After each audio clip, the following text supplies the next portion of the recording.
focus on illegal migration as its primary agenda. So the V4 cooperation has been and will continue to be essential from the perspective of protecting ourselves from massive illegal migration. We stick to our own right to make our own decision whom we allow to enter the territories of our countries, and it must always be our sovereign decision with whom we are ready to live together in our countries and with whom not. And we will not give that up. While the architect of the plan, the Czech Republic, couldn't reach consensus, the Czech foreign minister shared the basic agreement shared by the group. So we agreed on a few very basic principles. First of all, we agreed that the Russian aggression against Ukraine is the breach of international law, and we also were able to agree on full restoration of Ukraine territory. With so many plans at play, from Czech Republic sourcing from third parties, EU's plan to use seized Russian assets, and the long-promised aid from US stalled in the Congress, can Ukraine weather the wait? Agency Report, Republic TV. Meanwhile, at the Belgium nuclear summit organized by the European Union, two key speakers addressed the energy crisis faced by Europe. They called for nuclear energy-driven solutions. A report on this up next.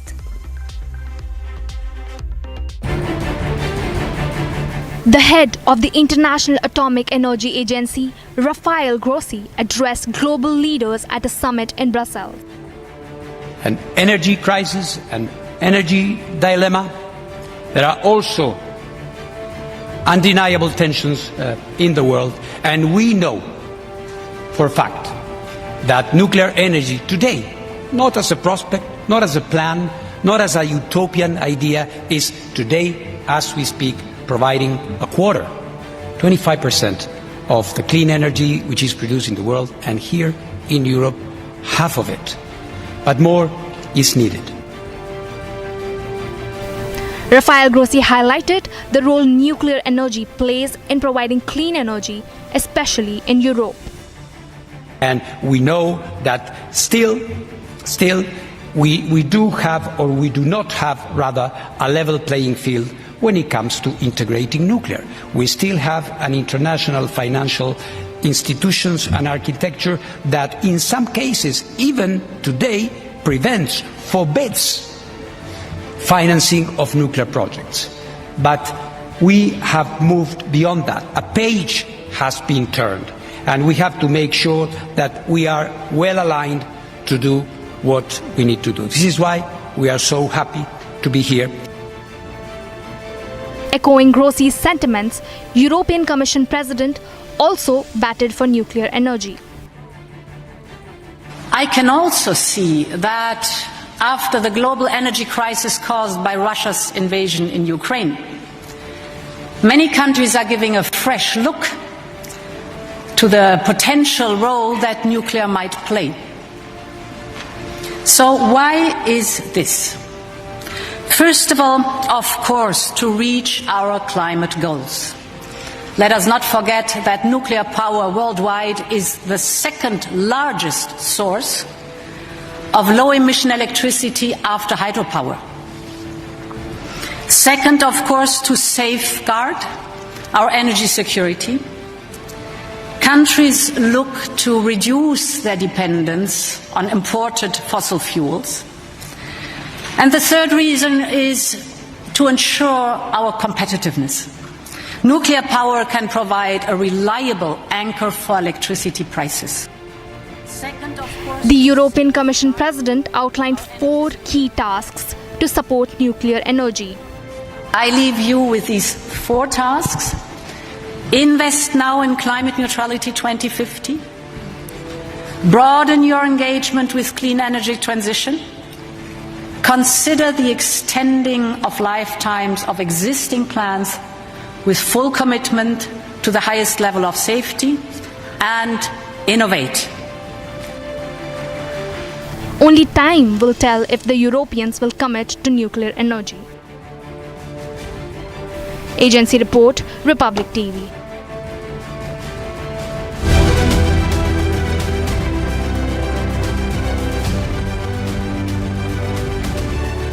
Now let's take a look at some of the other top world news stories. United Nations has reported dire humanitarian conditions in gang violence hit Haiti. The violence has forced the closure of banks, schools and businesses which until now had been largely spared from the attacks that gangs launched on February 29.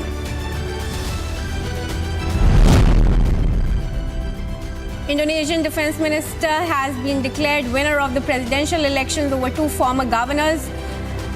He was accused of abuses under the past dictatorship and won with 58.6% of the votes.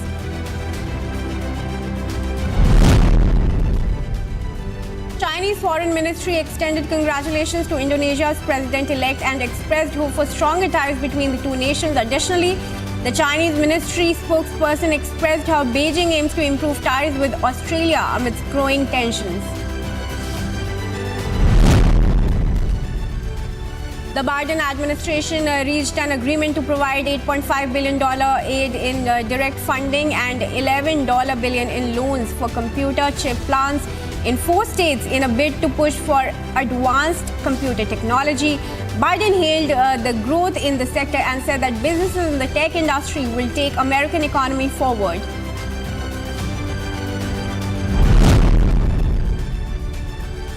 The General Assembly approved the first United Nations resolution on artificial intelligence. The resolution, which is sponsored by the United States, was adopted by consensus with a bang of the gavel and without a vote, meaning it has the support of all 193 UN member nations.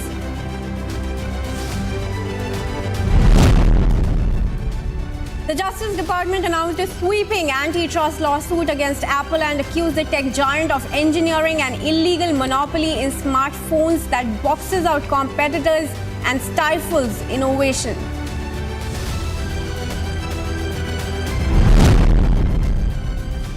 Thousands of people celebrated the Nowruz Spring Festival in the semi-autonomous Kurdish region of Iraq. Men and women welcomed their new year by holding torches and climbing up a mountain under colorful explosions of fireworks. The festival symbolizes the passing of the dark season and the arrival of the light.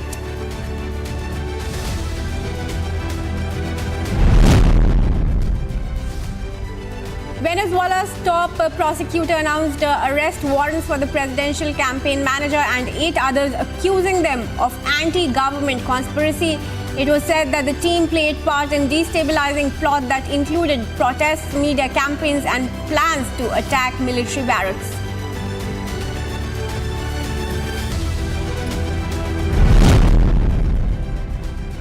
South Korean President Yoon Suk-yeol said that there are powers that create fake news to influence other countries' elections and urged international leaders to fight together against them. Yoon added that 2024 being a super election year, leaders must protect democracy by launching a strong campaign against misinformation.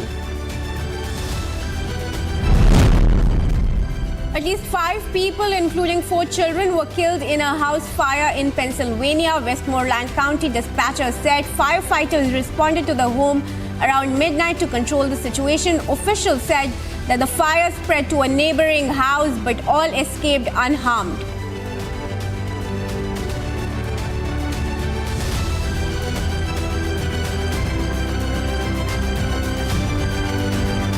Moving on, as Ukraine desperately calls for military aid after running dangerously low on ammunition, Slovenia offers much-needed military and security assistance to Ukraine. The NATO Secretary General met a top Slovenian leader to thank him for his assistance, where both leaders together called for immediate action for the situation in Ukraine and Gaza. Here's a report, have a look.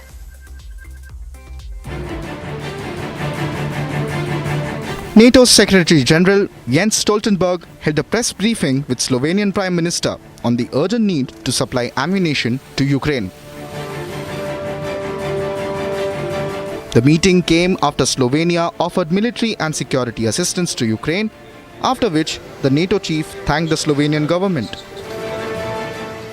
Today in our meeting, we addressed Russia's war against Ukraine. Despite major losses, President Putin has not given up his war aims.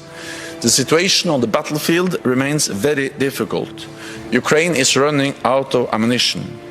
So Ukraine needs even more support, and they need it now. I welcome the contributions that Slovenia has already made, including humanitarian and security assistance, and welcoming Ukrainian refugees.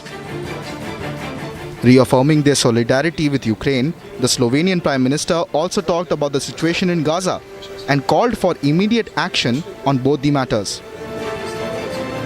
On the other hand, there are other areas, as mentioned, the Asia-Pacific, which is also linked to the situation in Ukraine, but even more so, I believe, the situation and our response to the Gaza situation, which I mentioned briefly to the Secretary General, where we should put more pressure on both sides to immediately stop the fighting, to come to a ceasefire, because the global South is not viewing our efforts regarding Gaza most favorably.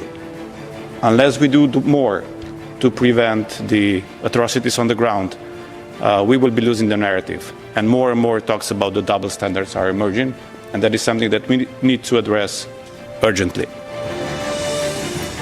The Slovenian Prime Minister also offered to send troops to Kosovo to help NATO's efforts.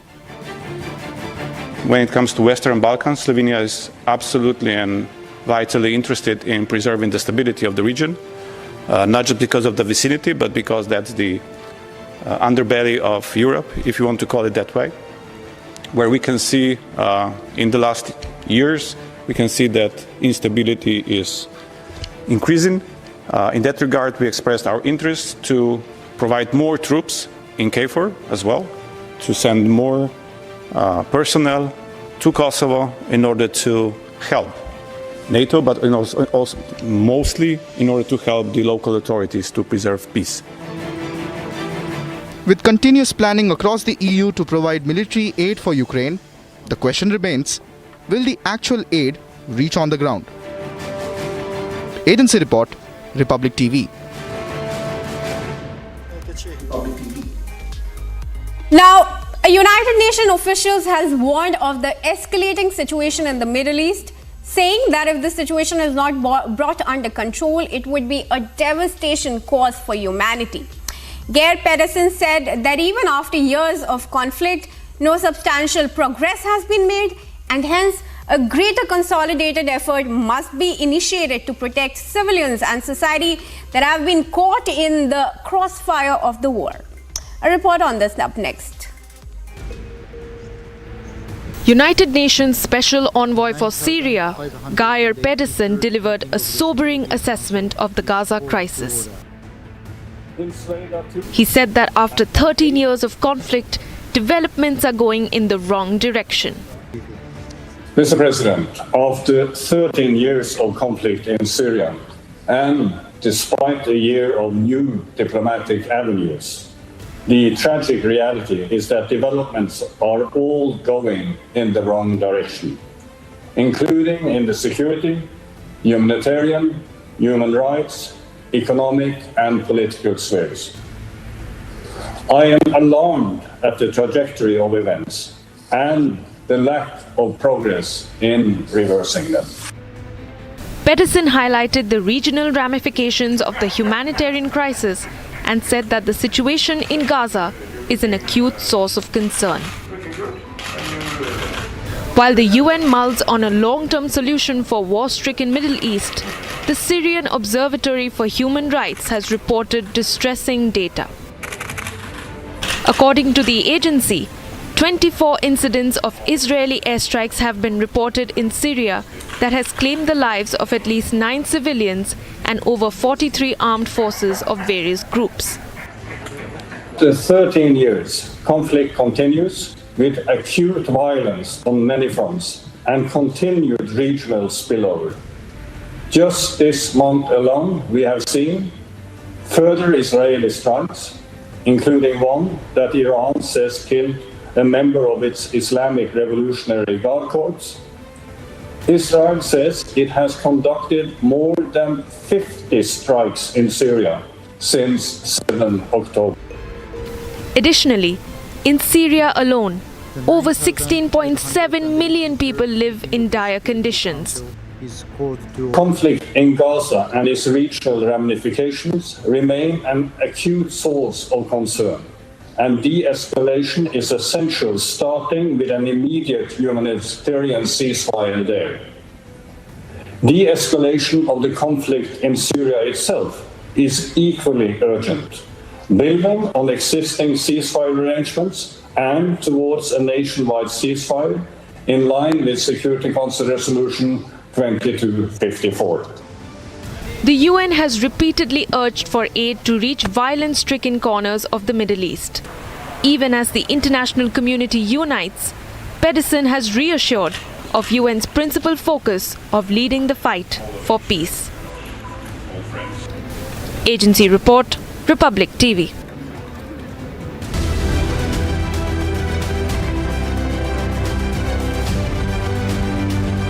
Now let's take a look at some of the other world stories making headlines. US Secretary of State Antony Blinken met with Arab foreign ministers during his 6th trip to the Middle East since the start of the Israel-Hamas war. The talks focused on the bilateral portion of a larger plan in which Saudi Arabia would recognize Israel in return for credible progress on the creation of a Palestinian state.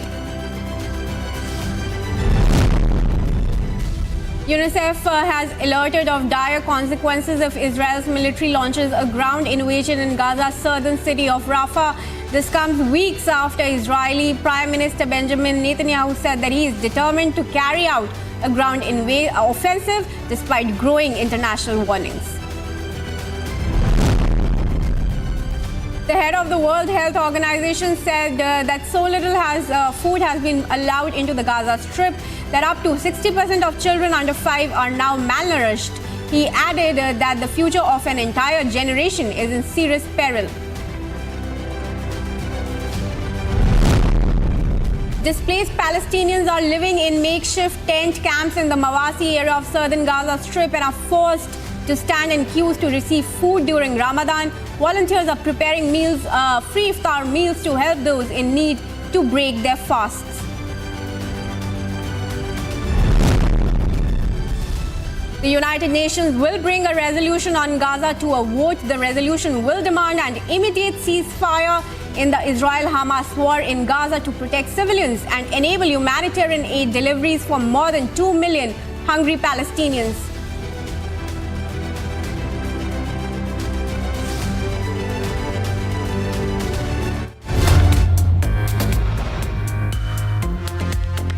Well, we move into a quick commercial break now, but coming up next, arrested Delhi Chief Minister Arvind Kejriwal to be produced at Delhi's Rouse Avenue court today by the Enforcement Directorate and demand his custody.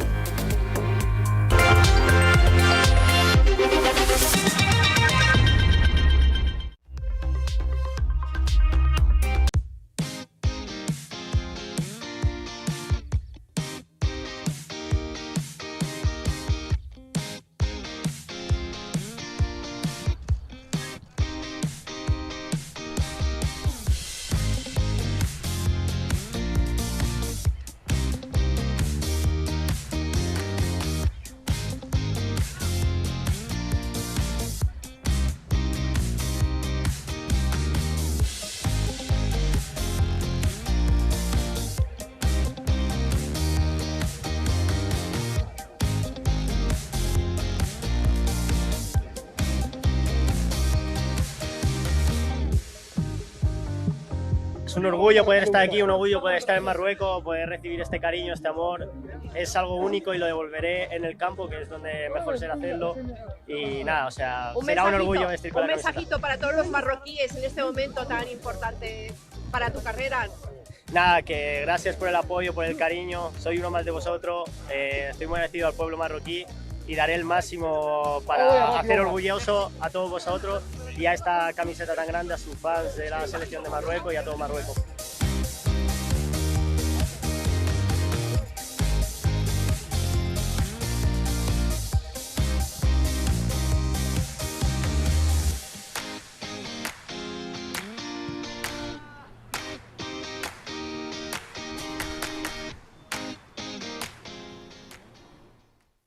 I am very, very happy to announce that Niva Bupa Health Insurance has come on board as Republic TV's studio partner. Niva Bupa Health Insurance is the fastest growing company among standalone health insurance players in India. It has also provided health insurance coverage to 1.1 crore people in India and settled over 15 lakh claims, processing one claim every 60 seconds. So we are delighted to be partnering with them.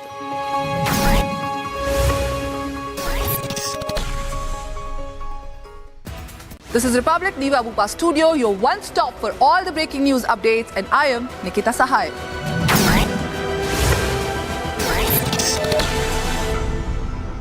This is Republic Niva Bupa Studios, your one-stop destination for all the breaking news updates, and I am Shivangi Shukla.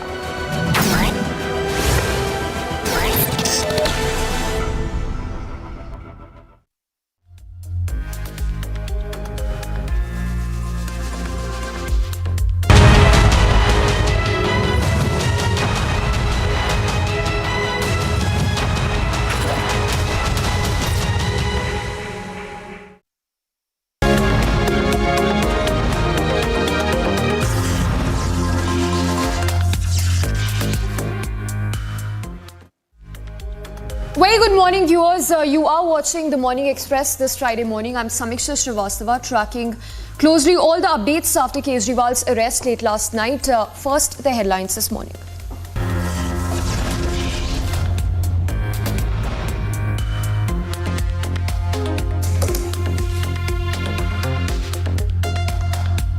Delhi Chief Minister Kejriwal arrested by ED in Delhi Liquor Gate hours after High Court refused to grant relief.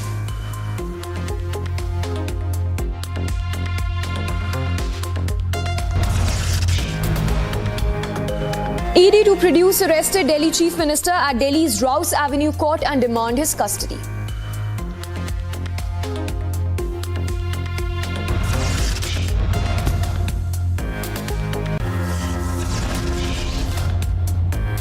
Aam Aadmi Party approaches top court over Delhi Chief Minister Kejriwal's arrest in liquor case.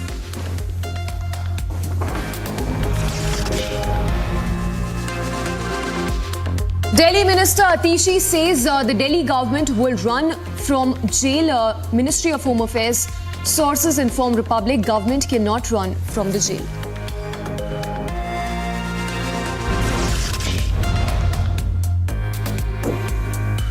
Opposition rallies behind Kejriwal with top leaders questioning the arrest, which comes less than a month before the Lok Sabha votes.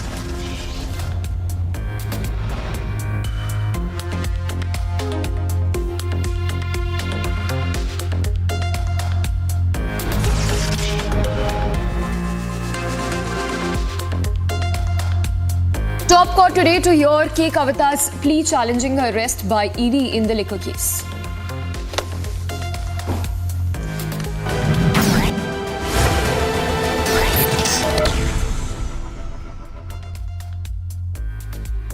Very good morning, viewers. Our top focus remains the arrest of Arvind Kejriwal after dodging and skipping 9 summons, by the ED. Kejriwal was finally arrested last night from his residence, but note the arrest was not as simple, with ED having calculated every step they must take in the lead up to the arrest, from heavy police deployment to 2 ED teams at Kejriwal's residence, confronting the Delhi Chief Minister with hard evidence, and his eventual arrest, with AAP cadres even blocking the road. Republic brought in non-stop coverage to track every detail in the lead up and the aftermath of Arvind Kejriwal's arrest.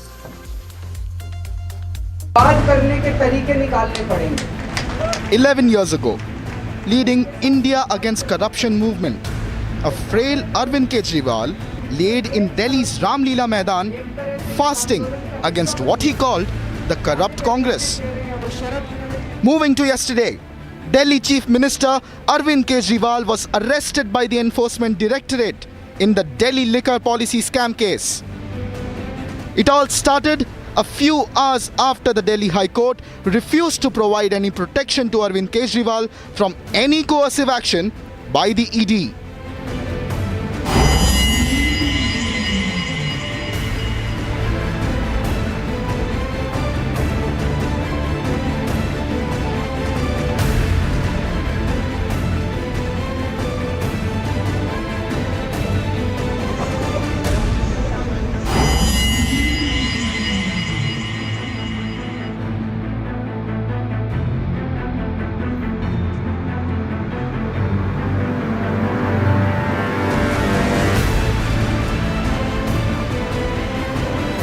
earlier this morning when a fresh petition that was actually filed by Arvind Kejriwal's legal team in the Delhi High Court seeking interim relief, interim protection in this particular case. Remember, the High Court had already indicated that they are not inclined to provide any sort of interim protection or interim relief to the sitting Chief Minister, paving the way for the Enforcement Directorate to take some sort of action in this entire matter.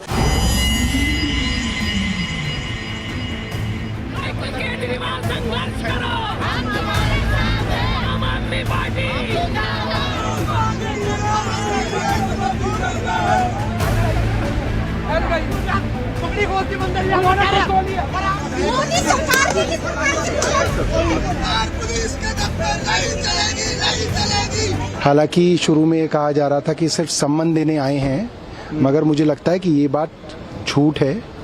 सम्मान देने का सिर्फ एक बहाना है। अंदर search चल रही है। मुख्यमंत्री जी के और उनके ऑफिस के लोगों के पास फ़ोन का एक्सेस नहीं है, बिना फ़ोन के हैं, और अंदर सर्च ऑपरेशन जो है ईडी का चल रहा है। अब वो सही है, गलत है, मगर अरेस्ट करने की तैयारी अब पूरी तरीके से देखी जा सकती है।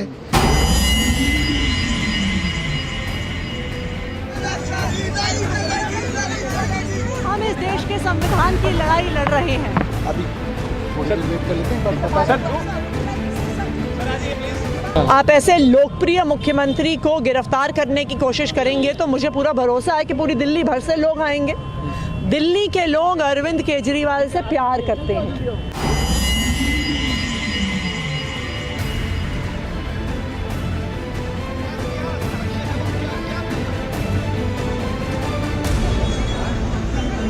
Enter the Chief Minister's residence. They had carried along with them the search warrant, because that becomes important right now for the Enforcement Director to carry out the searches.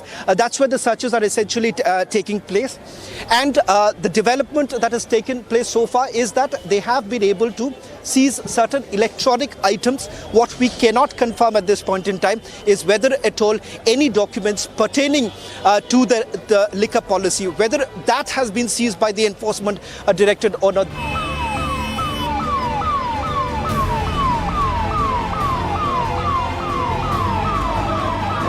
After skipping 9 ED summons, Arvind Kejriwal was finally arrested by the ED in the Delhi Liquor Gate case, where he will be presented in Delhi's Rouse Avenue Court. Bureau Report, Republic TV.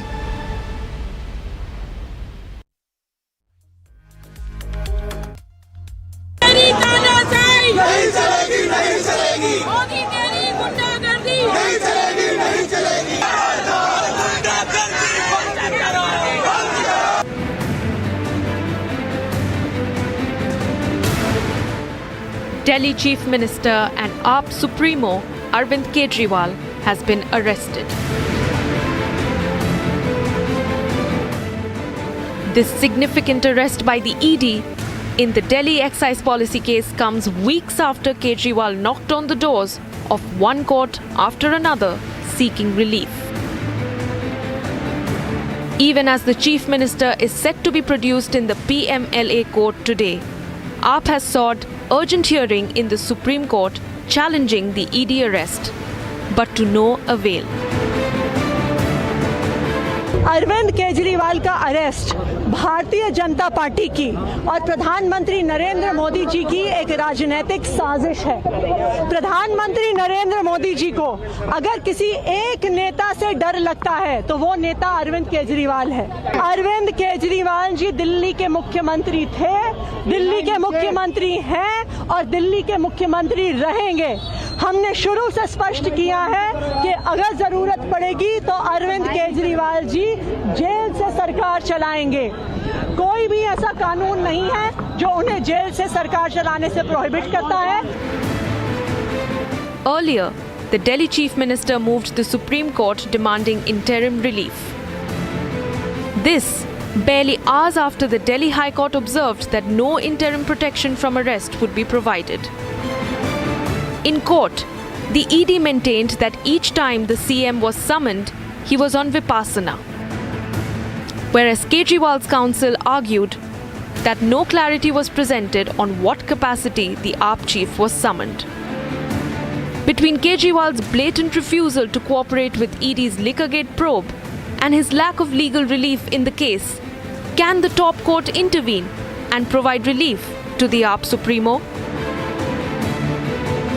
Bureau Report, Republic TV.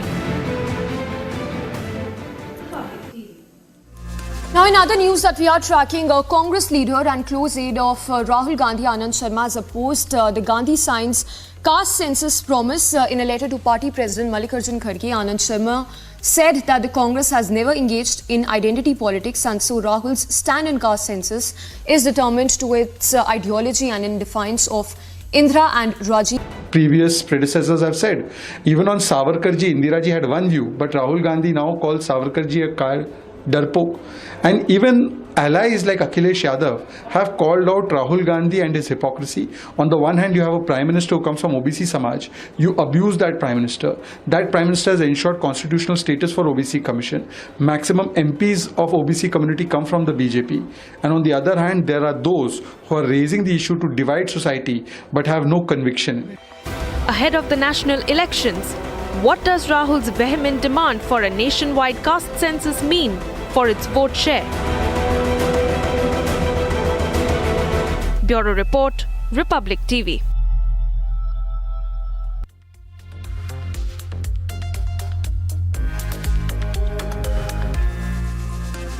Now, one after another, Delhi Chief Minister Arvind Kejriwal has evaded 9 summons by the ED after a 5-hour raid at his residence. Kejriwal was finally arrested in connection with the Delhi Liquorgate. Now, despite seeking an urgent midnight hearing from the top court, his plea was declined. Now, the Chief Minister will be presented before the PMLA court at around 11 a.m. this morning.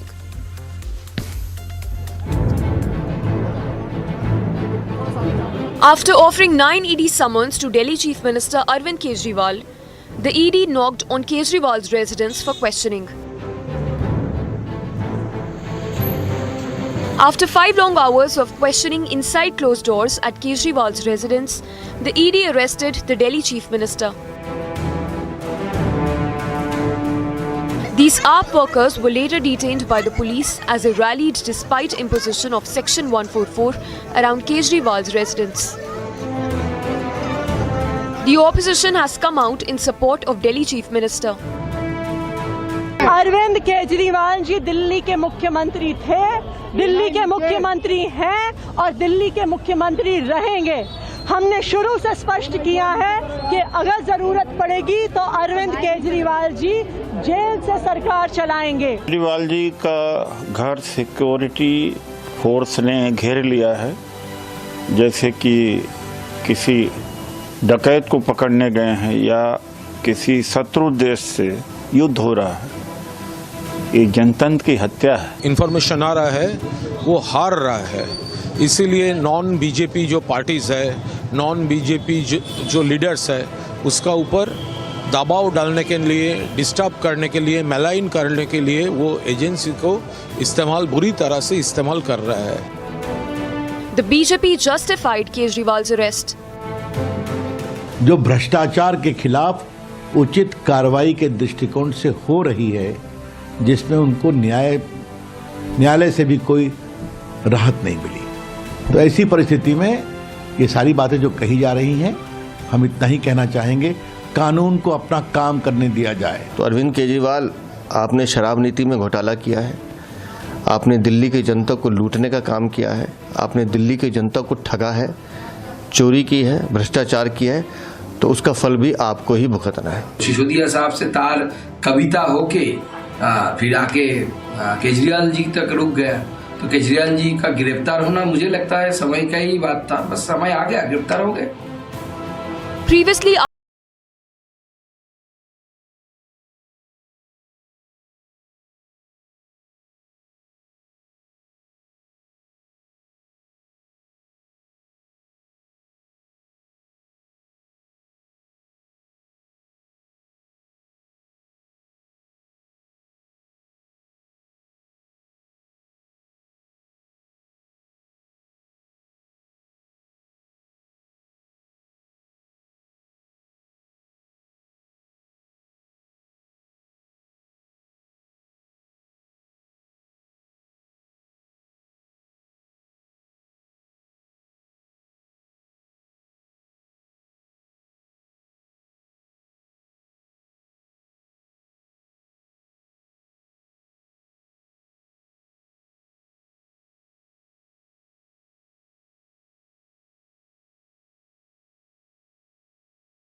और मैं समझता हूं अरविंद केजरीवाल जी के गिरफ्तारी के बाद ये बात दिल्ली की हर गली से निकल रही है कि दिल्ली के साथ जो धोखा किया अरविंद केजरीवाल जी ने, दिल्ली के साथ जो क्रूर मजाक किया, जो दिल्ली को लूटा अरविंद केजरीवाल ने, भ्रम का जाल फैलाकर सत्ता हथियाया और सत्ता हथियाने के बाद दिल्ली को लूटा, उस अरविंद केजरीवाल को दिल्ली के लोगों की हाय भी लगी है। आपको तो दिल्ली की जनता ने पाठशाला खोलने के लिए जिम्मेदारी दी थी, आपने मधुशाला खोल दी और मधुशाला खोलते खोलते जिस प्रकार से भ्रष्टाचार किया और जब उस पर कार्रवाई हो रही है और कार्रवाई भी ऐसी जिस पर कोर्ट की मुहर लग रही, फिर भी आप कहते हैं कि विद्वेषपूर्ण कार्रवाई, विक्टिमहुड कार्ड खेलते हैं। ये लोकतंत्र की हत्या है और इस देश के अंदर तानाशाही की घोषणा है। अगर अरविंद केजरीवाल को गिरफ्तार किया जा सकता है तो इस देश के अंदर हर बच्चे को गिरफ्तार किया जा सकता है, उसकी आवाज को दबाया जा सकता है। मुख्यमंत्री जी के घर की पूरी तलाशी इस छापे में ली गई। सिर्फ 70,000 रुपए नकद मिले जो कि ईडी वापस लौटा के चली गई। मुख्यमंत्री जी का मोबाइल लिया गया और मुख्यमंत्री जी को गिरफ्तार करके ले गए हैं। पूरे छापे में कोई सबूत, कोई एविडेंस, कोई प्रॉपर्टी का कागज, कोई गैर कानूनी पैसा, कोई मनी ट्रेल नहीं मिली। चुनाव से बुकला के हरकतें कर रही है। कांग्रेस के अकाउंट सील किए जाते हैं, हेमंत सोरेन जी को उठाया जाता है। आज दिल्ली के अंदर भी टाइमिंग देखिए आप, किस टाइमिंग के ऊपर जो है वो एक्शन लिया जा रहा है जब चुनाव शुरू हो गए हैं। और जो पिछले कुछ समय से हम लोग देख रहे हैं, चाहे हमारे अकाउंट्स को फ्रीज करने की बात हो, हेमंत सोरेन के अरेस्ट की बात हो, केजरीवाल जी के अरेस्ट करने की बात हो, ये ईडी इसको केवल चुनाव के साथ जोड़ रहा है, इसका और कोई लेना देना नहीं है। और इस बात को हम कंडेम करते हैं, इसकी हम घोर निंदा करते हैं। एजेंसियों का इस तरीके से मोदी सरकार का दुरुपयोग करना अपने में सरासर गलत है। Now, in yet another Congress versus BJP face-off at a press conference that was held by top BJP leaders, including Kharge, Sonia Gandhi, and Rahul Gandhi, the Grand Old Party has now accused the BJP of wanting to determinately cripple down the Congress financially. The BJP, meanwhile, has hit back at the Congress. Here's a report with those details. Congress's top three leaders, Mallikarjun Kharge, Sonia Gandhi and Rahul Gandhi, upped the ante on freezing of the party's accounts over income tax claims. The Congress accused the BJP of attempting to financially cripple the main opposition party just before the Lok Sabha polls. At a press conference, the Congress demanded the party's accounts to be defrozen to ensure level playing field in the Lok Sabha elections. This issue affects not just the Indian National Congress, it impacts our democracy itself most fundamentally. A systematic effort is underway by the Prime Minister to cripple the Indian National Congress financially. जो income tax का claim है वो अंततः court के निर्णय के अनुसार settle हो जाएगा। राजनीतिक दल टैक्स नहीं देते, बीजेपी कभी इनकम टैक्स नहीं दी, लेकिन ये लागू सिर्फ कांग्रेस पे हो रहा है। कोई पॉलिटिकल पार्टी इनकम टैक्स के दायरे में नहीं आते। There are institutions in this country that are supposed to protect the democratic framework. There are the courts in the country, there's the election commission in the country, right? And nothing is happening. The election commission has not even said, wait a minute, you have frozen the bank account of the largest, of one of the biggest political parties, largest opposition in the country. And already our ability to fight the election has been damaged. BJP leader Ravi Shankar Prasad countered the allegations of the Grand Old Party. Rahul Gandhi, Sonia जी और खरगे जी के सामूहिक press को एक शब्द में कहा जाए तो हार की हताशा में बहाना ढूंढा गया है। मैं फिर कह रहा हूं, आने वाले लोकसभा चुनाव में हार की हताशा में एक बहाना ढूंढा गया है। In utter desperation of imminent defeat, the Congress party at the highest level sought to create an alibi today.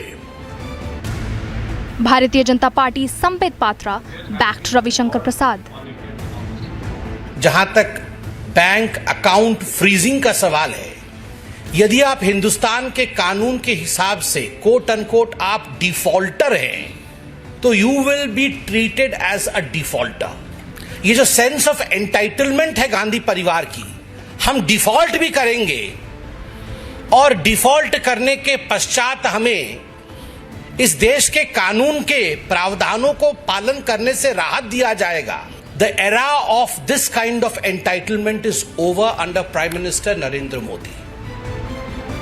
In February, the Income Tax Department seized the party's 4 main bank accounts over rupees 210 crore tax demand from 2018 to 2019.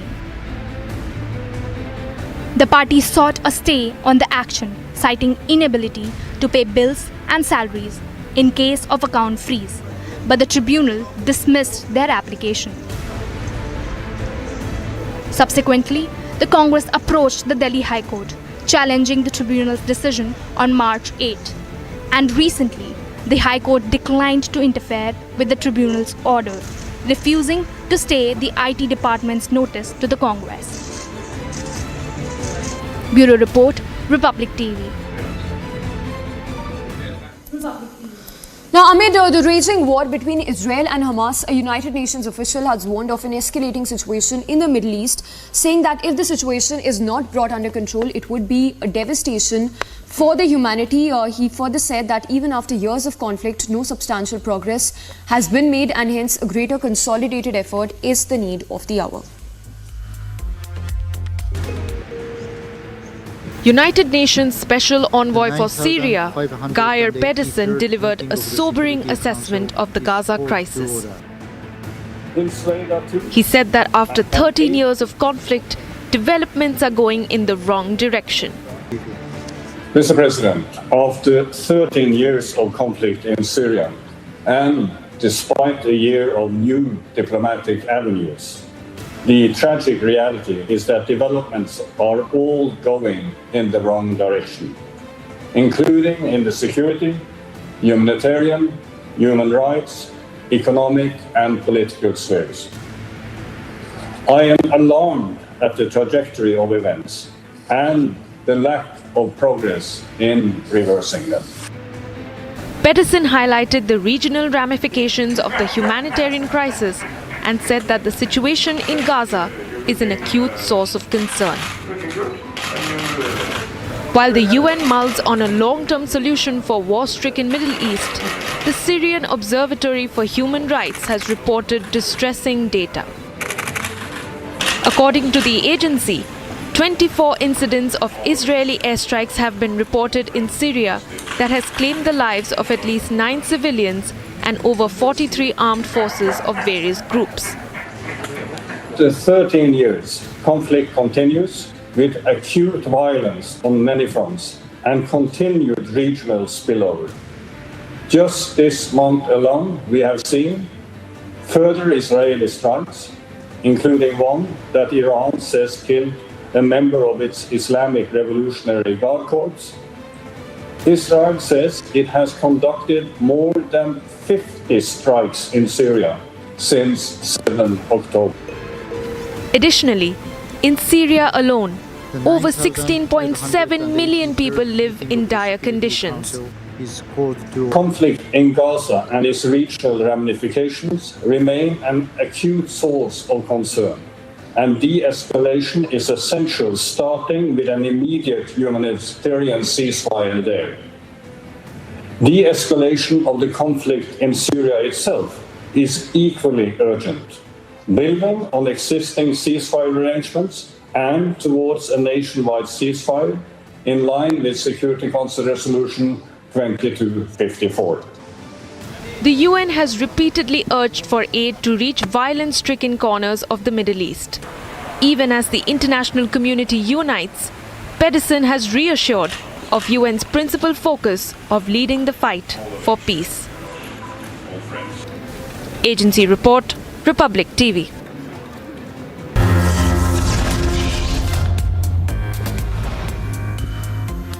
And we are slipping into a very short break. Coming up on the other side from across the globe, New York Attorney General's office files judgments in Westchester County stating that state is preparing to seize Donald Trump's assets.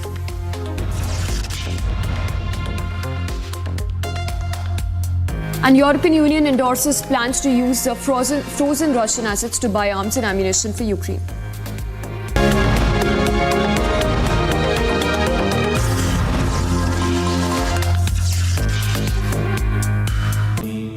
Amity has been ranked India's #1 private university for the 11th year by India Today, a testimony to Amity's world-class education whilst imbibing values and sanskars in students.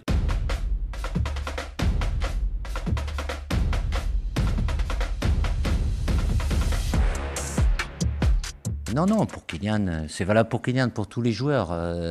La notion de fraîcheur pour une grande compétition, c'est quelque chose d'important. Tous les joueurs arriveront de toute façon avec une certaine fatigue en fin de saison.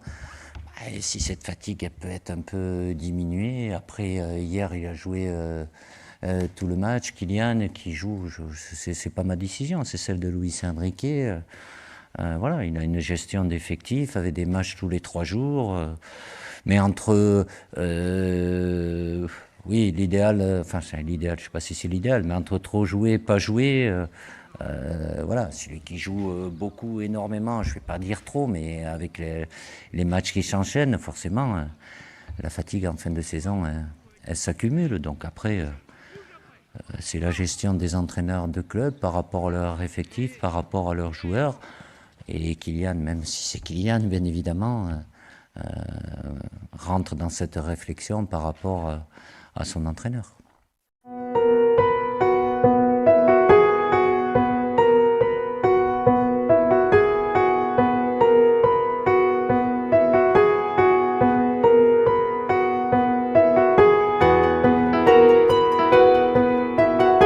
Bharat की startup क्रांति का नेतृत्व आज देश के छोटे शहरों के युवा कर रहे हैं। कुछ लोग सोचते हैं कि हमारे स्टार्टअप सिर्फ टैक्स स्पेस तक ही सीमित है, लेकिन मुझे खुशी है कि आज agriculture, textile, medicine, transport, space, even मैंने देखा योगा में स्टार्टअप शुरू हुए हैं। आयुर्वेद में स्टार्टअप शुरू हुआ है और 1-2 नहीं, मैं थोड़ा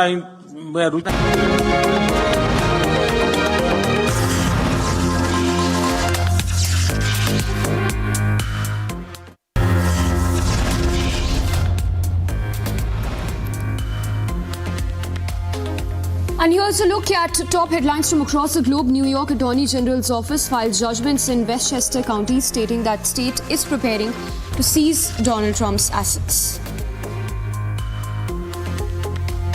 European Union endorses plans to use frozen Russian assets to buy arms and ammunition for Ukraine.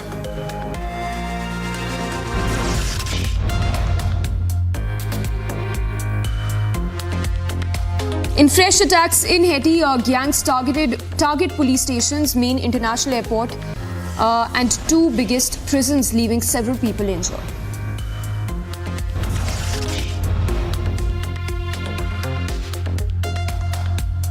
France calls for an emergency meeting at the United Nations seeking a ceasefire in Gaza for the Muslim holy month of Ramadan.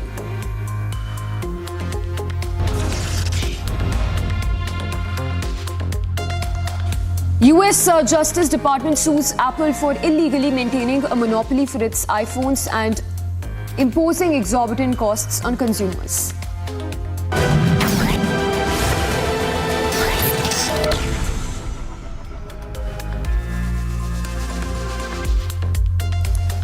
Very good morning. It is 8:30. You are watching the Morning Express, tracking news from Hungary, where ministers from Poland, Slovakia, Hungary and Czech Republic met to plan and discuss a plan by Czech Republic that seeks to source new weapons for Ukraine from outside Europe. While Poland has backed the move, Hungary and Slovakia continue their opposition to the new plan, citing issues such as dependency on Russia for gas. The question is, will Ukraine be able to get the much needed aid anytime soon?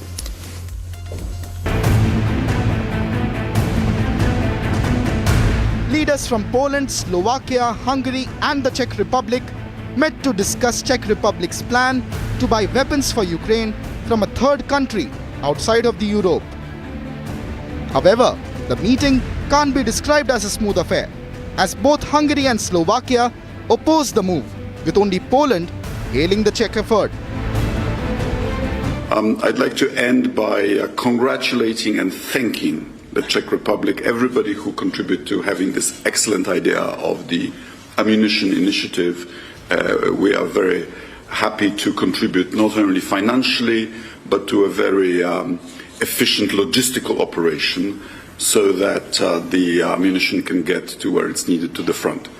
I'm also glad that we have reaffirmed what our countries originally announced at the General Assembly of the United Nations, that the Russian invasion was an act of aggression, that it is an unjust war, that Ukraine has the right to its independence and inviolability of borders within internationally recognized lines. And by that I mean also by Russia in the border treaty with Ukraine, with Mr. Putin's signature on it. The Slovakian foreign minister cited dependency on Russian gas as a major national interest issue to back the plan for acquiring weapons for Ukraine. I met Mr. Lavrov to inform you about the position which I introduced and put on the table also to our colleagues, and what we all the time say as a government, that this is a breaking international law, that we support Ukraine as a democratic, sovereign country within the internationally recognized border, and so on and so on. But also, what was very important for us, we have to fight for our national interest. As you might know, that Slovakia is very dependent on gas and nuclear fuel from the Russia. And there was another question on the bilateral level, which I put to Mr. Lavrov, how we are going to deal with this, because this is a big threat for Slovakia, and we have to somehow cooperate. Hungarian foreign minister reaffirmed that the grouping of the four nations must focus on illegal migration as its primary agenda. So the V4 cooperation has been and will continue to be essential from the perspective of protecting ourselves from massive illegal migration. We stick to our own right to make our own decision whom we allow to enter the territories of our countries, and it must always be our sovereign decision with whom we are ready to live together in our countries and with whom not. And we will not give that up. While the architect of the plan, the Czech Republic, couldn't reach consensus, the Czech foreign minister shared the basic agreement shared by the group. So we agreed on a few very basic principles. First of all, we agreed that the Russian aggression against Ukraine is the breach of international law, and we also were able to agree on full restoration of Ukraine territory. With so many plans at play, from Czech Republic sourcing from third parties, EU's plan to use seized Russian assets, and the long-promised aid from US stalled in the Congress, can Ukraine weather the wait? Agency report, Republic TV.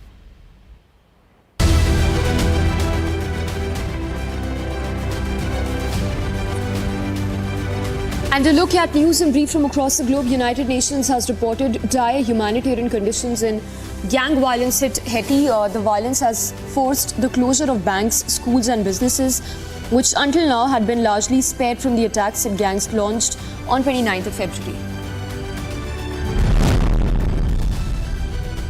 Indonesian Defence Minister has been declared winner of presidential election over two former governors.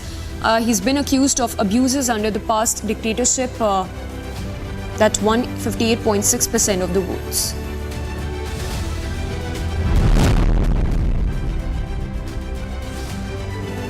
Chinese Foreign Ministry has extended congratulations to Indonesia's president-elect and expressed hope for stronger ties between the two nations. Additionally, the Chinese ministry spokesperson also expressed how Beijing aims to improve relations with Australia amidst the growing tensions.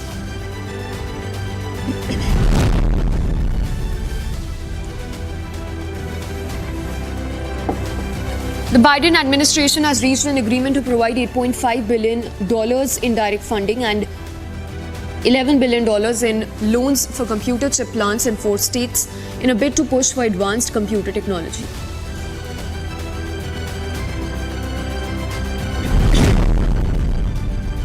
The General Assembly of UN has approved the first United Nations resolution on artificial intelligence. The resolution, which is sponsored by United States, was adopted by consensus with a bang of gavel and without a vote, meaning it has the support of all 193 UN member nations.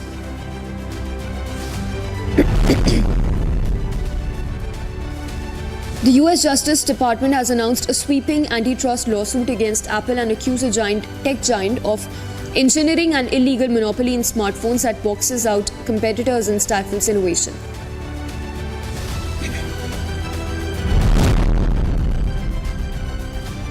Thousands of people celebrated the Nowruz Spring Festival in semi-autonomous Kurdish region of Iraq.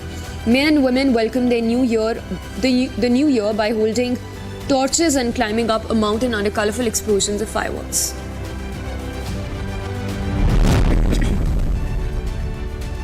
Meanwhile, Venezuela's top prosecutor announced arrest warrants for the presidential campaign manager and 8 others, accusing them of anti-government conspiracy. It was said that the team played part in destabilizing plot that included protest, media campaigns and plan to attack military barracks as well.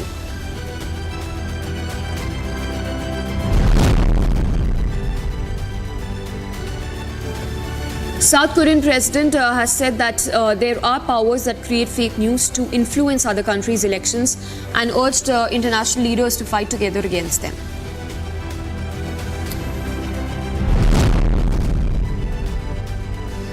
In news from Pennsylvania, 5 people, including 4 children, were killed in a house fire.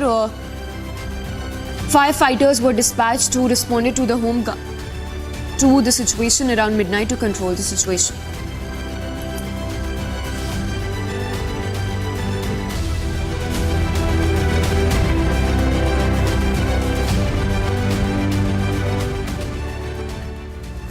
Now, amid strained ties between China and Indonesia, Chinese Foreign Ministry has extended congratulations to Indonesia's president-elect, expressing hope for stronger ties between the two nations. Additionally, the Chinese ministry also expressed how Beijing aims to improve ties with Australia amid growing tensions between the countries.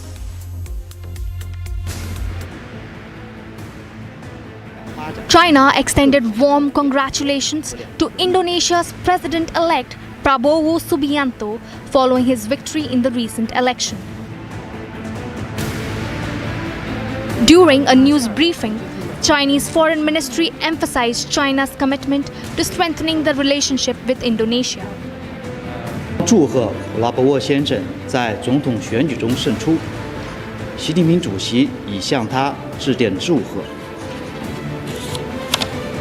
中国与印尼是传统友好邻邦，中方高度重视中印尼关系的发展，愿同印尼一道努力，弘扬传统友谊，深化全方位战略合作，推动中印尼命运共同体建设取得更大发展。 Beijing also aims to mend ties with Australia. 中方愿同澳方一道，以习近平主席成功对澳进行国事访问10周年和中澳建立全面战略伙伴关系10周年为契机，进一步密切高层交往，恢复两国间对话合作机制，深化各领域互利合作，本着相互尊重的态度，管控和超越分歧，共同推动构建更加成熟稳定、更加富有成果的中澳全面战略伙伴关系。However, China voiced criticism against US interference in Taiwan-related matters, urging adherence to One China policy. 国内一些人企图渲染中国威胁论，加剧台海的紧张局势，挑动对抗，我们对此坚决反对。要维护台海和平，就必须旗帜鲜明地坚持一个中国原则，反对台独。同时，任何人都不应低估中国人民捍卫国家主权和领土完整的坚强决心、坚定意志和强大能力。China further condemned US actions in recognizing disputed territories between China and India, stating they serve the state's geopolitical interests. 中方对此表示强烈不满和坚决反对。中印的边界从未划定，藏南地区历来是中国领土，这一基本事实不容否定。中印的边境问题是中印两国之间的事，与美方无关。众所周知，美方一贯不择手段地挑动、利用他国的争端，以服务其地缘政治私利。China also denounced a terrorist attack near the Chinese-funded port in Pakistan, reaffirming its support for Pakistan's fight against terrorism. 我们注意到有关报道，对此次恐怖袭击事件予以强烈谴责，对在袭击中牺牲的8方人员表示哀悼。中方反对一切形式的恐怖主义，坚定支持巴基斯坦国家发展和社会稳定，坚定支持8方打击恐怖主义，维护国家安全稳定。China seems to be trying to strengthen religion ties while addressing international concerns. Agency report, Republic TV.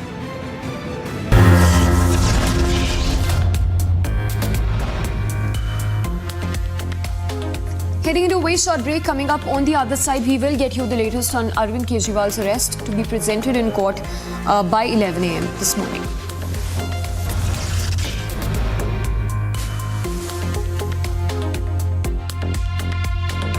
Also, SC to hear Aam Aadmi Party's plea over Kejriwal's arrest in Liquorgate.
Now it's time for the nation's sharpest opinion. The big story today is that Arvind Kejriwal has been arrested.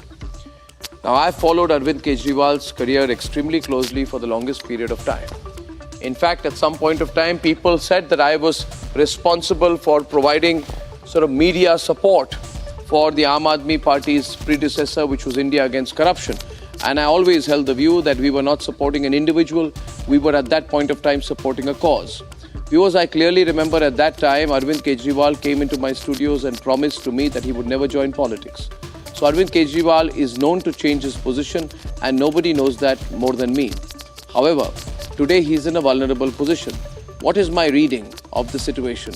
What I would like to tell you on the nation's sharpest opinion this evening, dear viewers, and if you look at the situation very, very logically, is that it's absolutely an all-out case now. Either Arvind Kejriwal gets fully exonerated, in which case it's going to be supremely embarrassing for the BJP, or Arvind Kejriwal gets convicted.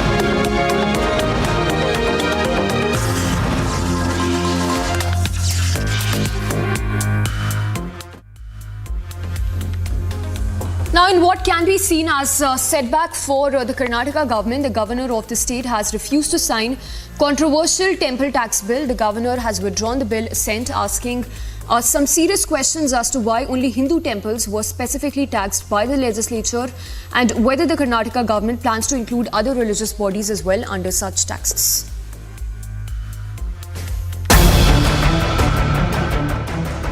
Karnataka Governor Thawarchand Gehlot refuses to promulgate the controversial Karnataka Temple Tax Bill.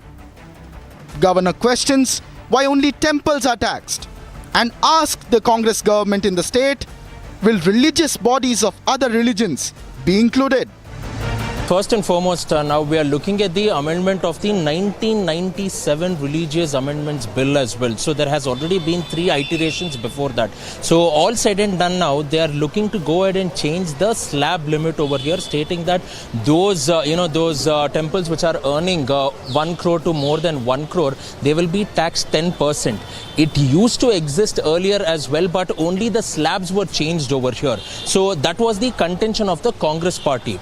But now the BJP went on to allege that these funds will also fall under the Aradhana scheme. That is, the funds from the A category temples will be diverted to the Aradhana scheme. And under Chief Minister Bangarappa at that point of time, he had clearly made it stating that whichever funds comes to the Aradhana scheme, it can be used for the development of any other religious temples and institutions as well. So this is the bone of contention. So looking at it, the governor has made 3 observations. This particular case was taken up by the Dharwad bench of the High Court. It was struck down between 2011 to 2012, and then the Karnataka government had in fact approached the Supreme Court as well, and there was a stay on this. And third, the governor has also mentioned that whether this also encompasses other religious institutions too. So this is something which the government will have to come clear of, Shivangi.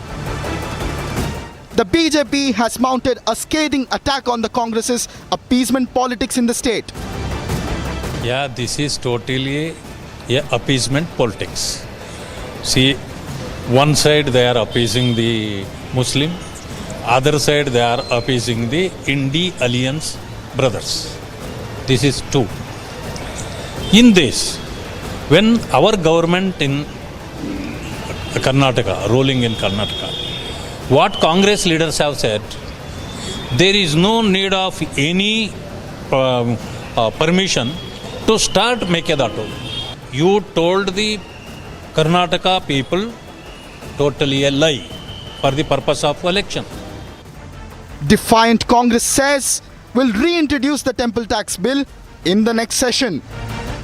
We speak on not big temples, we speak even on the small temples which are in the villages. We wanted to help them. It is the new truth and face has come out by defeating the bill. After June, we will get a majority. Again, we will press it. We will see that judgment, that whatever decision will be passed. Baba Budangiri and then Chaudeshwari Bhutaraya. In these institutions, since so many years, both religious peoples will be nominated, including in BJP period. The same thing is happening. Just a clarification. No embarrassment. A small clarification, that's all. What will do the next steps at government? Our principal secretary will answer, Governor. The question is secular Congress really acting secularly?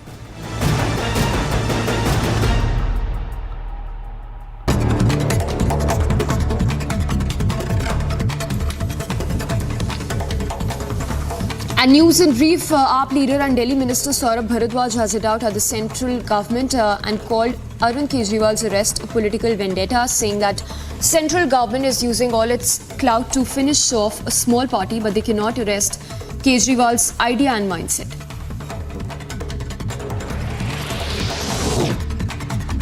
Delhi Minister and AAP leader Atishi said that Kejriwal will remain the Chief Minister of the national capital and will run the government from the jail.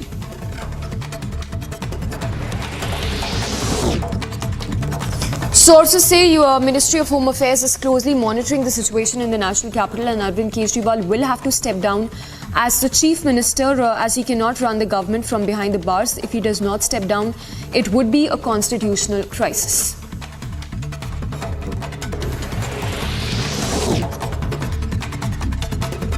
Delhi BJP President Virendra Sachdeva said that Arvind Kejriwal has committed a crime in liquor policy and looted the people of Delhi, further saying that anyone who cheats the public and does corruption will have to face the consequences.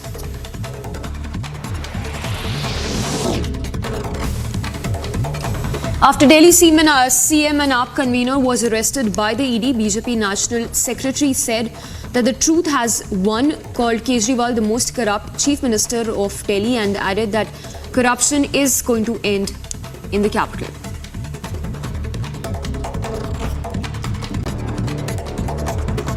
आज सच्चाई की जीत हुई। दिल्ली के सबसे भ्रष्ट और corrupt मुख्यमंत्री अरविंद केजरीवाल जी, जो आज हाई कोर्ट में भी राहत लेने के लिए गए थे कि शराब घोटाले में मुझे अरेस्ट ना किया जाए, मानयोग हाई कोर्ट ने भी सारे एविडेंस देखने के बाद उनकी अरेस्ट को स्टे करने से इनकार कर दिया। मतलब कि तुमने गलत काम किया है, तुम्हें जेल तो जाना पड़ेगा। अरविंद केजरीवाल जी को ईडी ने अरेस्ट किया। मैं आज देश के लोगों को, दिल्ली के लोगों को ये बताना चाहता हूं, आज केवल ये अरविंद केजरीवाल जी की गिरफ्तारी नहीं हुई, दिल्ली में भ्रष्टाचार का अंत हुआ है।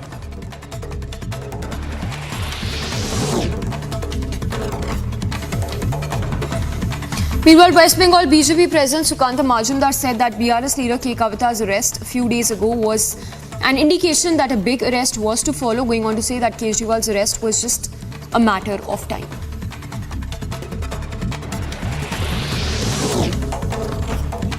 Congress leader Udit Raj called Arvind Kejriwal's arrest murder of democracy, adding that freedom of expression is being suppressed by the central government.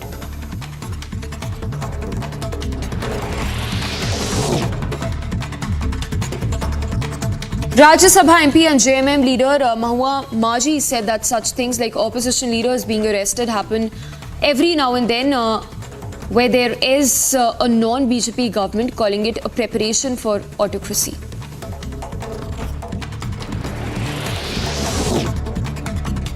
DMK spokesperson Saravanan said that Arvind Kejriwal's arrest was expected as PM Modi is trying to divert attention of the common man from electoral bond scam that the BJP has been running. He sought Supreme Court's intervention as well so that democracy prevails in the country. Meanwhile, AIADMK spokesperson Kovai Satyan said that the arrest of Aam Aadmi Party chief proves that anyone who opposes the BJP will either be put behind the bars or run out of funds to campaign during elections.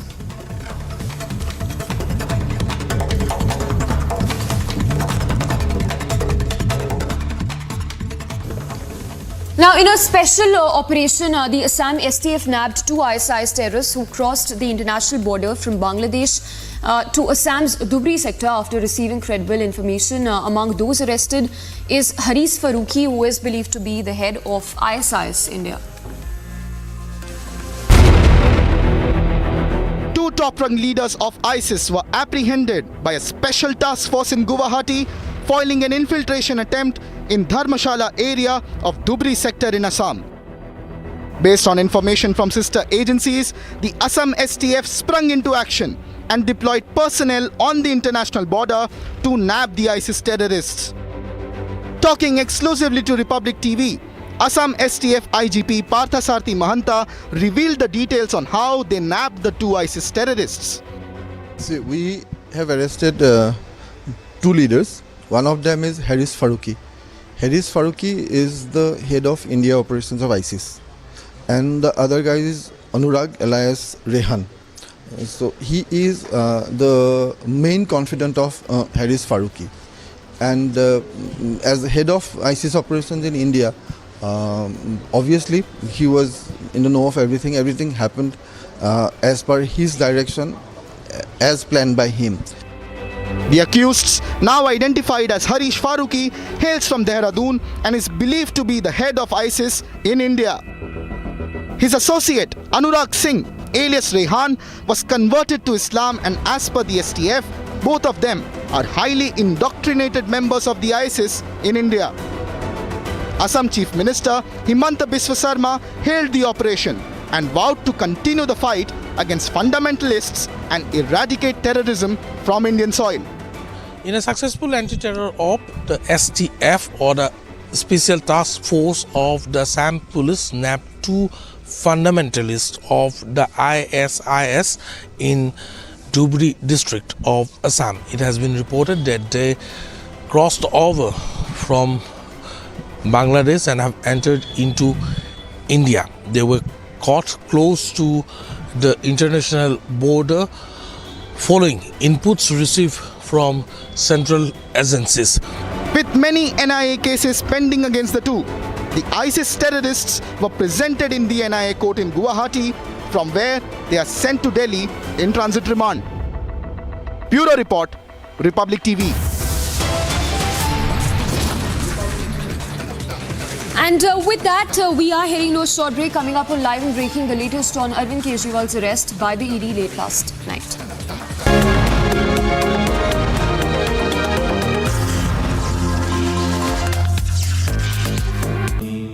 Amity has been ranked India's #1 private university for the 11th year by India Today, a testimony to Amity's world-class education whilst imbibing values and sanskars in students.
Good morning, you're watching Republic TV. I'm Kriti Mehta. Let's start the bulletin with the fresh headlines.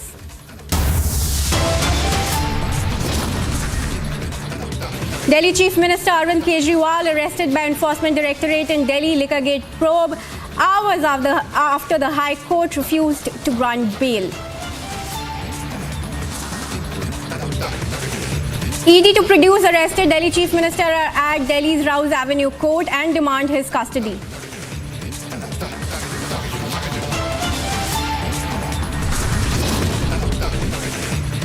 Aam Aadmi Party approaches Supreme Court over Delhi Chief Minister's arrest in the liquor policy case.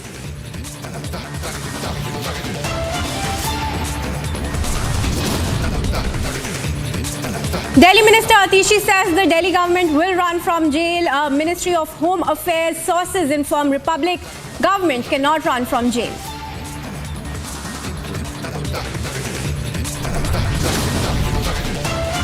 Opposition parties come out in support of Kejriwal, with top leaders questioning the arrest, which comes less than a month before Lok Sabha polls. The Supreme Court will today hear K. Kavita's plea challenging her arrest by the ED in the liquor policy case.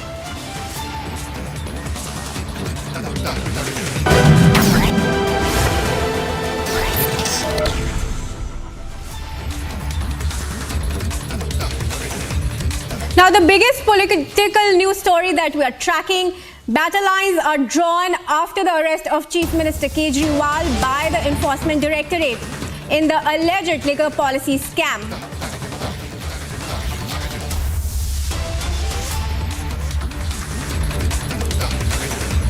The Supreme Court is likely to take up today Kejriwal's petition against his arrest, a day after it denied an urgent hearing in his plea against the raid. The probe agency, meanwhile, will produce the Chief Minister in an ED court. Kejriwal's arrest just weeks ahead of the Lok Sabha elections has unleashed waves of protest by thousands of party workers and condemnation from the opposition camp.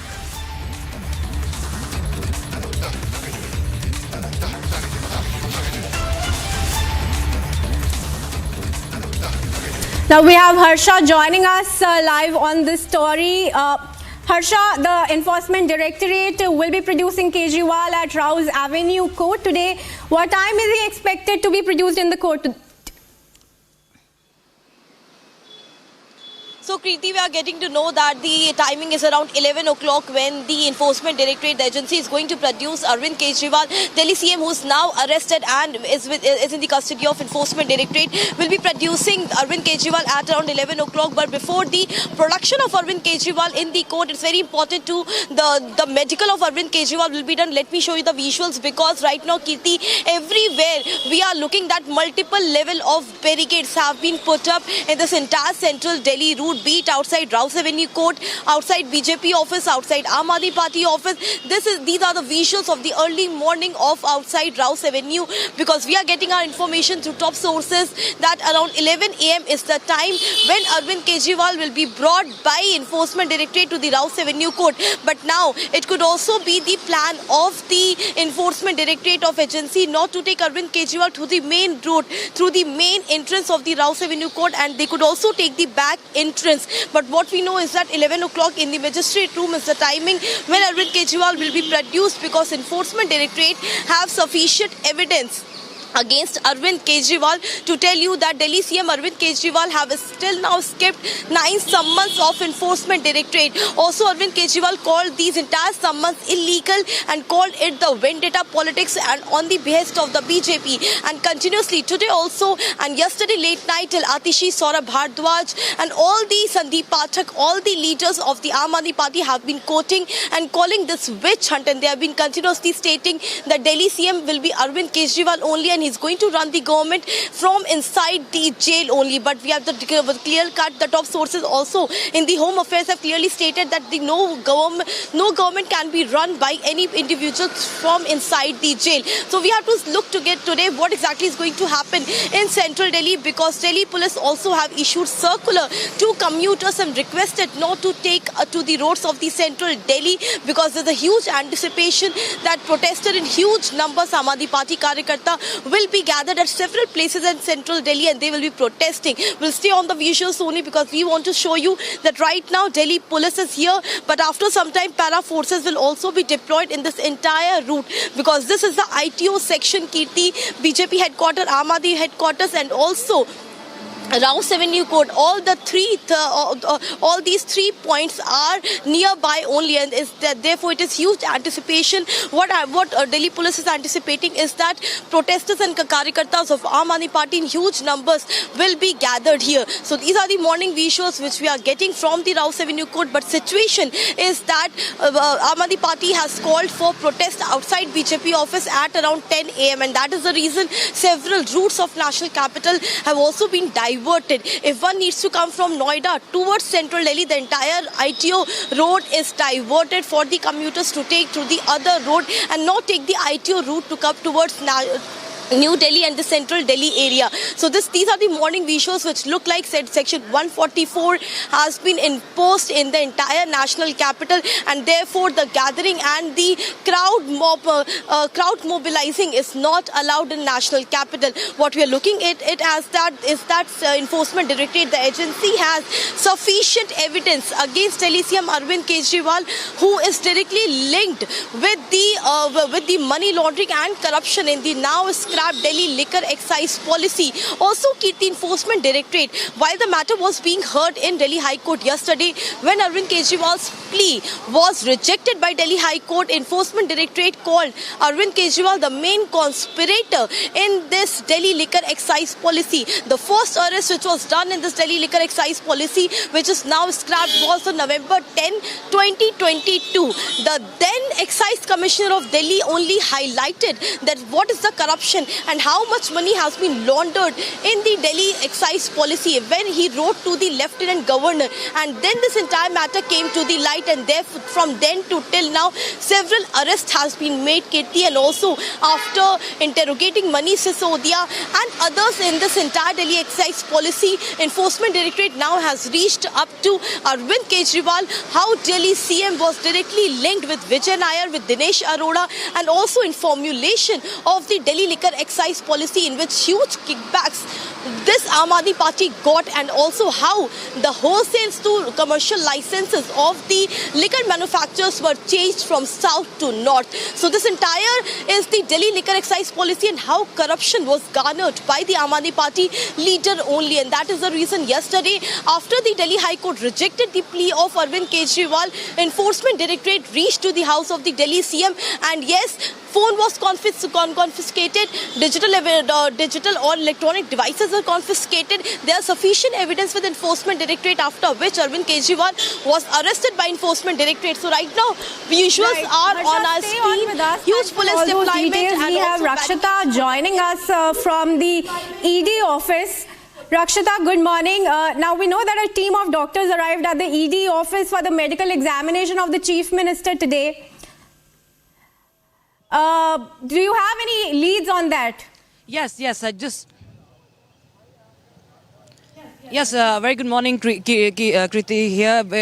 Well, just a while back we saw, in fact, many vehicles are still coming, as you can see, but just a while back we had the medical team coming in because around after 11 o'clock we will expect Arvind Kejriwal to be taken from the ED office to the court, to the Rouse Avenue court, and there are multiple vehicles, several officers who are also arriving as we speak right now, and there is heavy security deployment all across the important locations there in central Delhi and of course around the court and also at the borders, because Aam Aadmi Party has called for nationwide protests. Of course, the irony being that just 10 to 12 years ago, the same Arvind Kejriwal and his aides were calling for arrest of those who are mired in corruption. Today, when he's the chief minister, his party men are now calling for protests against his arrest. So yes, there is of course a huge turn of events for Arvind Kejriwal in his political career. Having said that, yes, the Supreme Court is likely to take up the hearing, the case today, and also the ED will be seeking more days of custody. Last night, the Chief Minister of Delhi was in the lockup. He spent the night here in ED custody, and the ED will be seeking more days to interrogate him. Remember, his wife's phone have been confiscated, and his laptop has been taken away. So several of the electronic electronic devices have been taken away for the investigation, and we expect a lot of more interesting twists and turns of events for Arvind Kejriwal happening. And of course, the Aam Aadmi Party has many questions and has a lot of things to plan apart from the protest, because if Arvind Kejriwal is actually goes for more days of custody, then who will actually lead the party?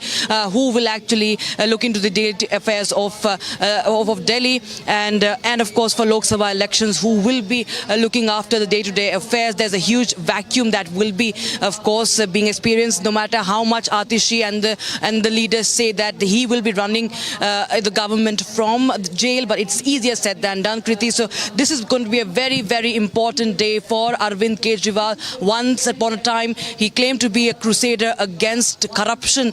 Right now, he himself is facing several allegations of corruption.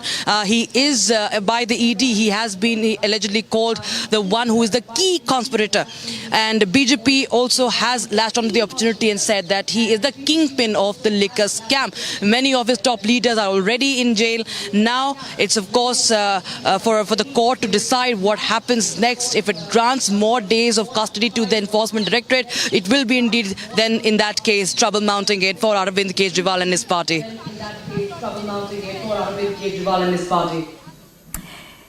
Right, you rightly said that many questions facing the Aam Aadmi Party now over its leadership and who's going to take over from here. But tell us, Rakshita, if you know, what kind of, what's the duration of the remand that ED is expected to take of the Chief Minister? And also tell us if you know anything about how the Chief Minister spent his night with the ED yesterday.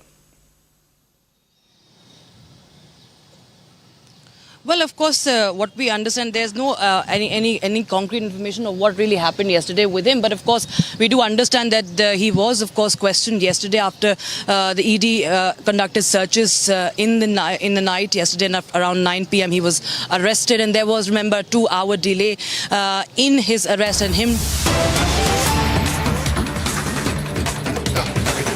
जिसमें 2 साल की investigation के बाद भी 1 रुपए की भी recovery of proceeds of crime नहीं हुई है। एक ऐसे केस में गिरफ्तार करना जहां पर आज तक ईडी कोर्ट्स के सामने कोई भी सबूत नहीं रख पाई है, सिर्फ और सिर्फ ये दिखाता है कि ये भारतीय जनता पार्टी का डर है, ये प्रधानमंत्री नरेंद्र मोदी जी का डर है। प्रधानमंत्री नरेंद्र मोदी जी को, भारतीय जनता पार्टी को ये लगता है कि अगर देश में कोई एक नेता है जो उन्हें चैलेंज कर सकता है तो उस नेता का नाम अरविंद केजरीवाल है। इसलिए भारतीय जनता पार्टी और प्रधानमंत्री नरेंद्र मोदी जी हर संभव कोशिश कर रहे हैं कि वो अरविंद केजरीवाल को कुचल दें, आम आदमी पार्टी को कुचल दें। तभी एक के बाद एक आम आदमी पार्टी के एक एक नेता को गिरफ्तार किया जा रहा है। आज आम आदमी पार्टी के number 1, number 2, number 3, number 4, number 5 के सारे नेताओं को झूठे आरोपों पर भारतीय जनता पार्टी शासित केंद्र सरकार और उनके पॉलिटिकल हथियार एनफोर्समेंट डायरेक्टोरेट ने गिरफ्तार कर लिया है। लेकिन मैं भारतीय जनता पार्टी को यह बताना चाहती हूं कि अरविंद केजरीवाल सिर्फ एक मुख्यमंत्री नहीं है, अरविंद केजरीवाल सिर्फ एक नेता नहीं है, अरविंद केजरीवाल एक विचार है, अरविंद केजरीवाल एक प्रेरणा है। अरविंद केजरीवाल वो आदमी है जो अपनी IRS की नौकरी छोड़कर, इनकम टैक्स की नौकरी छोड़कर दिल्ली की सड़कों पर उतरा था इस देश के लोकतंत्र को बचाने के लिए, इस देश के संविधान को बचाने के लिए। और आज अगर आपने चुनाव से जस्ट पहले अरविंद केजरीवाल को गिरफ्तार किया है, उनको कैंपेन में जाने से रोकने के लिए गिरफ्तार किया है, तो मैं भारतीय जनता पार्टी को बता दूं कि आप एक अरविंद केजरीवाल को गिरफ्तार कर सकते हैं, लेकिन हजारों अरविंद केजरीवाल दिल्ली की सड़कों पे और देश की सड़कों पे उतरेंगे इस देश के लोकतंत्र को बचाने के लिए। आज भारतीय जनता पार्टी ने लोकतंत्र को खत्म करने का कोई प्रयास नहीं छोड़ा। हम देख रहे हैं कि किस तरह से एक के बाद एक सभी विपक्षी दलों पे और सभी विपक्षी नेताओं पे हमले हो रहे हैं। अगर वो भारतीय जनता पार्टी में चले जाते हैं तो उनके खिलाफ केस बंद हो जाते हैं।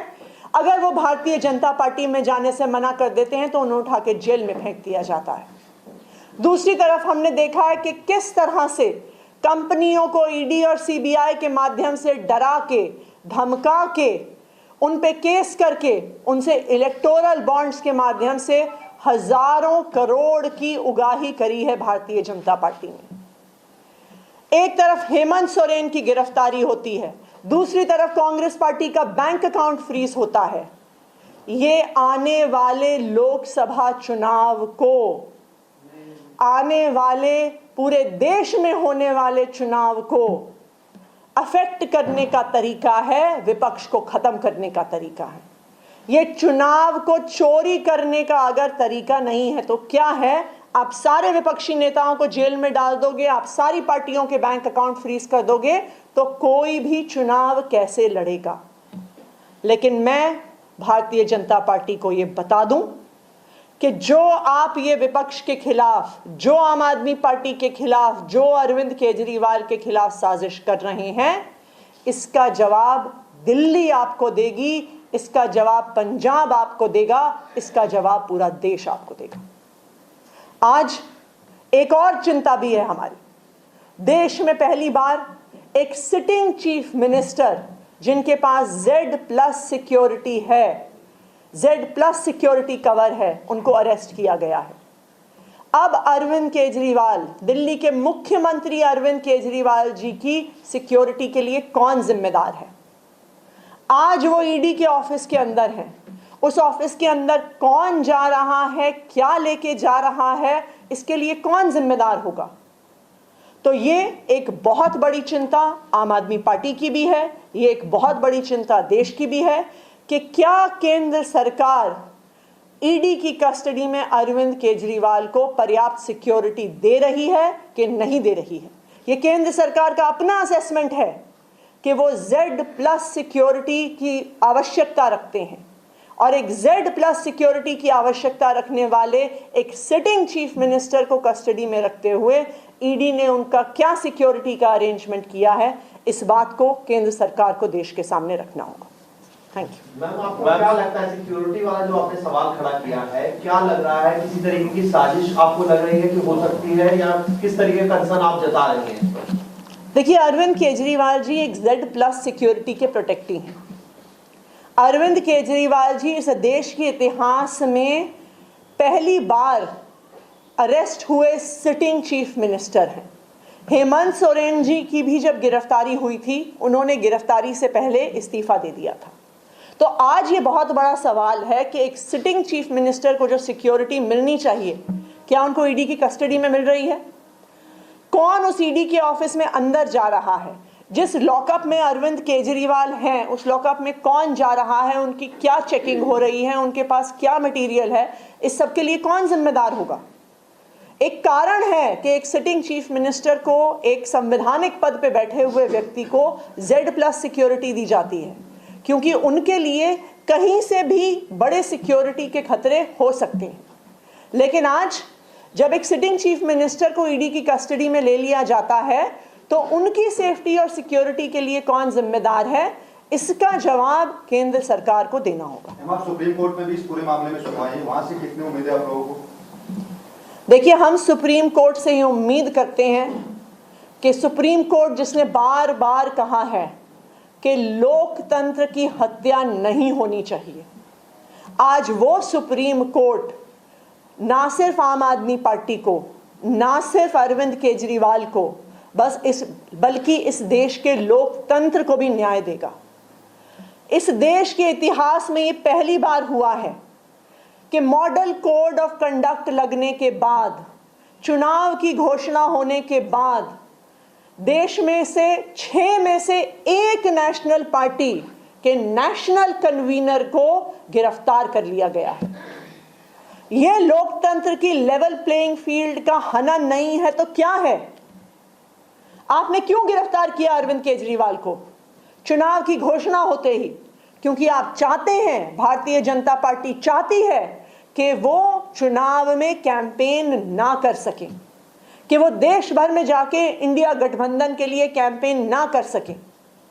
तो ये देश के इतिहास में, इस देश के लोकतंत्र के इतिहास में पहली बार हुआ है और हम सुप्रीम कोर्ट से उम्मीद करते हैं कि सुप्रीम कोर्ट ने जब भी लोकतंत्र की हत्या करने की कोशिश करी है भारतीय जनता पार्टी ने, चाहे चंडीगढ़ के मेयर के चुनाव में, चाहे इलेक्टोरल बॉन्ड्स के माध्यम से, तो सुप्रीम कोर्ट ने सामने आकर लोकतंत्र को बचाया है। तो हम ये उम्मीद करते हैं कि उसी तरह से आज भी सुप्रीम कोर्ट लोकतंत्र की रक्षा करेगा। क्या इंडिया अलायंस के लीडर्स के साथ कोई कोऑर्डिनेशन चल रहा है इस वक्त? क्योंकि पहला मामला नहीं, आप कह रहे हैं हेमंत सोरेन की पहले गिरफ्तारी हुई है, अरविंद केजरीवाल, तो एक यूनाइटेड प्रोटेस्ट और यूनाइटेड कॉल, कुछ प्लानिंग ऐसी है? हम लगातार इंडिया अलायंस के नेताओं से सबसे टच में हैं। उनमें से कई लोग अरविंद केजरीवाल जी के परिवार से बात भी कर चुके हैं। हमारी भी कई नेताओं से बात हुई है और इंडिया गठबंधन के सभी प्रमुख नेताओं ने फ़ोन पर भी और ट्विटर और मीडिया के माध्यम से भी अरविंद केजरीवाल और आम आदमी पार्टी के लिए एक सॉलिडारिटी दिखाई है। ये लड़ाई सिर्फ आम आदमी पार्टी और अरविंद केजरीवाल की नहीं है, आज ये लोकतंत्र के लिए लड़ाई है। आप मॉडल कोड ऑफ कंडक्ट लगने के बाद, चुनाव की घोषणा होने के बाद, विपक्ष के एक प्रमुख नेता, एक राष्ट्रीय पार्टी के राष्ट्रीय अध्यक्ष को अगर गिरफ्तार कर रहे हैं तो ये चुनाव को प्रभावित करने का अगर तरीका नहीं है तो और क्या? Thank you. आप लोग प्रोटेस्ट की बात कर Well, Aam Aadmi Party Minister Atishi there mounting attacks on the BJP and Prime Minister Modi himself questioning who will be responsible for Kejriwal's security while in ED custody. Meanwhile, the BJP is also relentless in its attack against the Chief Minister and the Aam Aadmi Party. Let's listen into some of those.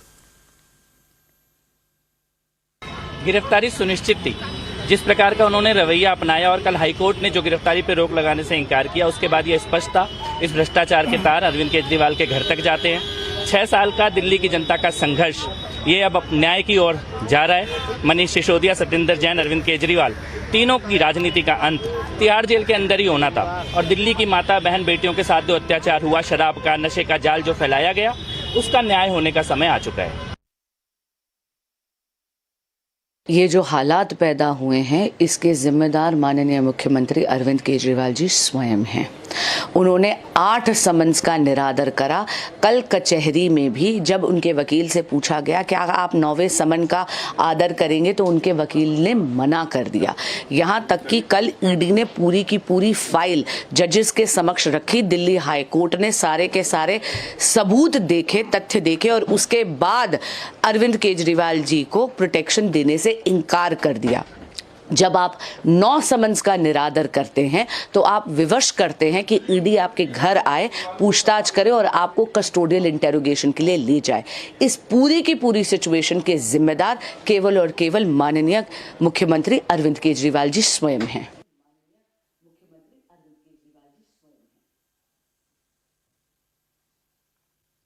Now, questions looming large over the leadership crisis in Delhi as top AAP leaders remain lodged in jail. Questions also now on who will be taking on from here after Kejriwal, who are the top probables, and how does it pose for the Aam Aadmi Party ahead of the Lok Sabha polls? Are there provisions in the constitution which will allow the chief minister to run the government from jail? Will he be able to contest the elections while still in custody? What kind of funds are there with the opposition and the Indi to take on the ruling dispensation of the NDA under Prime Minister Modi's leadership? Meanwhile, Kejriwal will be produced in the court shortly. A team of doctors reached the ED office to take his medical examination. Meanwhile, we have Rakshita live from outside the ED office. Rakshita, any new developments from outside the office? As of now, no.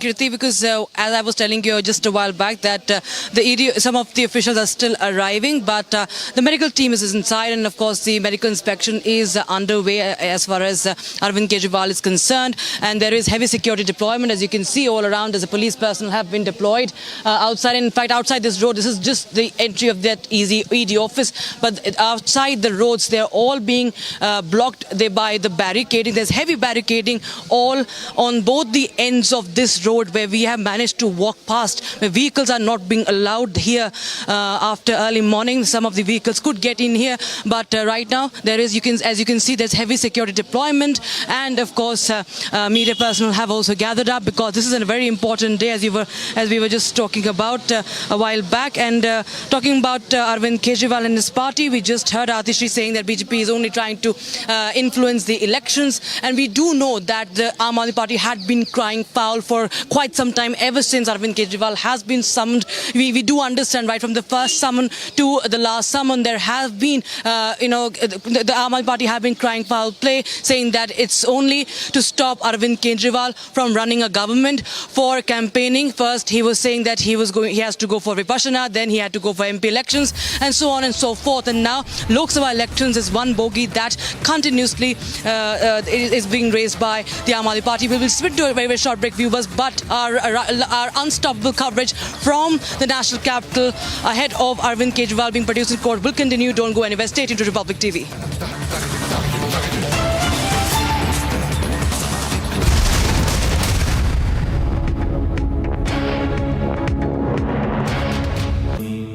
Amity has been ranked India's #1 private university for the 11th year by India Today, a testimony to Amity's world-class education whilst imbibing values and sanskars in students.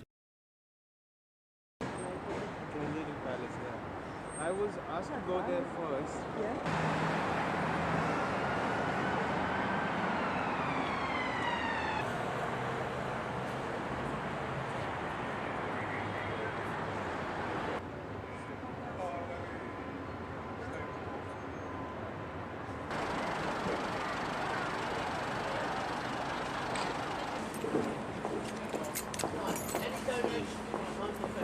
It's weird now it's done because I've lived there since it's been built, so it's been weird to watch it out the window. Yeah, so she's been next. Reaching out to help, or there's a perceived need for help in the same way. And do you see that a lot with them? Wants me to be okay, and I think that's the love from one mum to another. Yeah, I think that's what they.